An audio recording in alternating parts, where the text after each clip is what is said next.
Hey everyone, Tankenstein here. Some big news in War Thunder today. The next event has been announced, as well as its main vehicle reward, and in this video I'll be going over everything that you need to know about both the reward and the event so that you can get yourself a good start on it once it finally starts. Now, that being said, this is going to be called the Spirit of the Tempest event, and the main vehicle reward for it will be the HF-24. Now, this will be an event vehicle. It says jet fighter, though it was kind of more of a strike aircraft for Great Britain at rank 5, and this is an Indian aircraft, so it will, of course, be flying under the Indian flag. This event will be running from May 22nd at 11 GMT through June 5th at 11 GMT. Now, the HAL HF-24 Marut, this is an interesting vehicle because this is the first domestically produced combat aircraft for India, and it can carry up to 4,000 pounds of anti-ground ordnance between bombs and rockets. Now, you might be saying to yourself, well, why does that matter? 4,000 pounds isn't a ton. Well,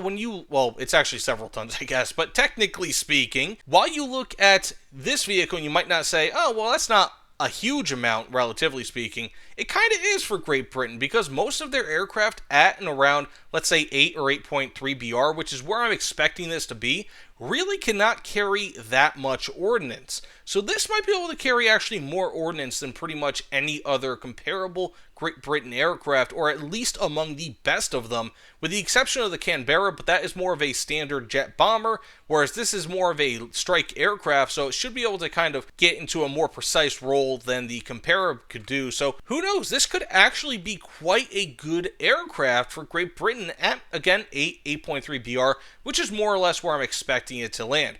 Now, this will not be a premium vehicle, unfortunately. This will be an event vehicle, so it will not have premium vehicle bonuses, but it should still be pretty good regardless. Now, interestingly, this should have a Matra rocket tray underneath, at least that's what I had read about it, and basically there's a French vehicle that also has a rocket tray underneath, and it fires off 5 rockets at a time, which essentially makes it into a rocket shotgun, which in my experience is incredibly devastating. So if this has the same ability to perform kind of a shotgun rocket approach, it could be incredibly devastating. Even if it doesn't, it could still be very, very powerful, so I'm looking forward to that. Otherwise, this also has but rather 4 30mm Aiden cannons with 120 rounds each, which will be extremely powerful, but this will not be able to carry any sort of missiles, unfortunately. It will be subsonic, and it will not have an afterburner. I'm expecting it to not be the most maneuverable aircraft of all time, but we will have to wait and see how it kind of performs in-game. That being said, you can also earn the emblem of the 10th Squadron, emblem of the 220th Squadron, and the Indian Pilot Profile Icon. All pretty cool rewards, especially if you're from India. I think that'd be a really, really cool thing, something that might be able to represent your nationality. Now, that being said, each stage, so there will be 7 stages on this, and each stage will be 35,000 mission points to unlock. So basically, from May 24th to the 26th, there will be one stage. From the 26th to the 28th, there will be another stage, so on and so forth until the end of the event.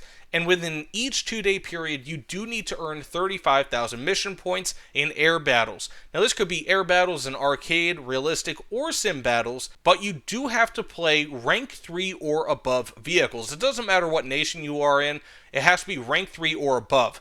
Now, there is an exception made. You can play rank 1 or rank 2, but only if the vehicle that you're playing is an event vehicle. No other rank 1 or rank 2 vehicle will count towards this mission point total. It has to be through event vehicles. And remember, you have to earn 35,000 mission points in a 2-day period, in any given 2-day period rather, so from the 24th, 26th, so on and so forth, in order to earn a task star. Now, as you go up in ranks, you will be able to have a higher score multiplier. So the way I always like to say it is, let's say if you have 1,000 mission score that you earn and you're playing like Air RB rank 6, you might now earn 1,600 or 1,700 points towards that mission point score, whereas if you're playing AB at rank 3 and you earn that same 1,000 mission score, you might have only earned like 800 mission points towards this mission score. So it depends on what game mode you play as well as what rank you play, and you will be able to see that in-game once this event comes out. And I don't like to say the exact multipliers because they can change event to event,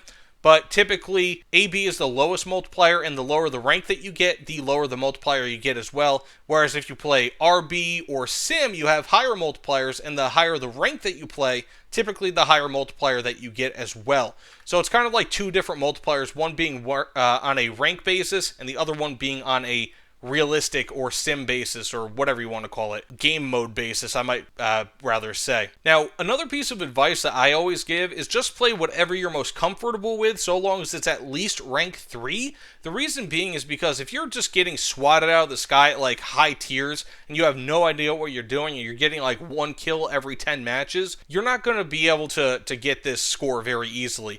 Whereas if you are playing like a rank 4 or rank 5 and you're really comfortable there, and you play like something like AB or maybe even RB or something, and you're getting far more points, even if you're getting a lower multiplier, you will be doing yourself a big favor by playing something that you're more comfortable with, because multiplier be damned, you'll be getting a higher mission score total, which means a huge amount, because if you're getting absolutely nothing at a high multiplier, you're just multiplying nothing in effect. Now, that being said, if you do not earn the task for any given 2-day period, you will be able to purchase it with Golden Eagles. So typically it's 999 Golden Eagles, full price. If you earn up to 85% of the mission score, so let's say if you get something like 30,000 mission score, then you will be able to cut that price in half. So by 499 Golden Eagles will be the cost. And if you get 33,500 mission points, but you do not obtain the task star for that period, it will only cost 199 Golden Eagles.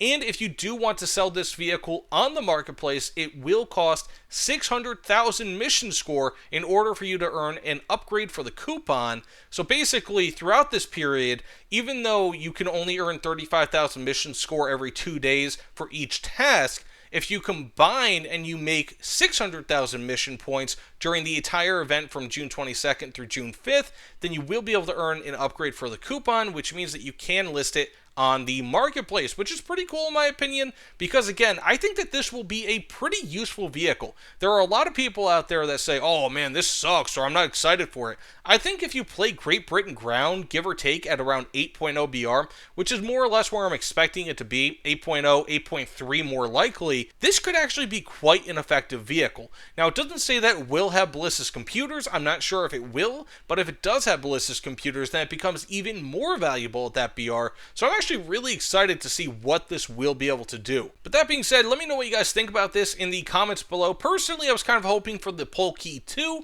because that was kind of Kurt Tank's immediately post-World War II aircraft project that almost came to fruition. I mean, technically, I guess it kind of did, but was never really put into production, and it was modeled after, if I'm not mistaken, one of his late war designs from World War II. But either way, I am really stoked for this event. I actually think that this will be a very useful vehicle. So again, let me know what you guys think about this in the comments below. But either way, thanks so much for watching, and I'll see you all on the other side. Take care, everyone.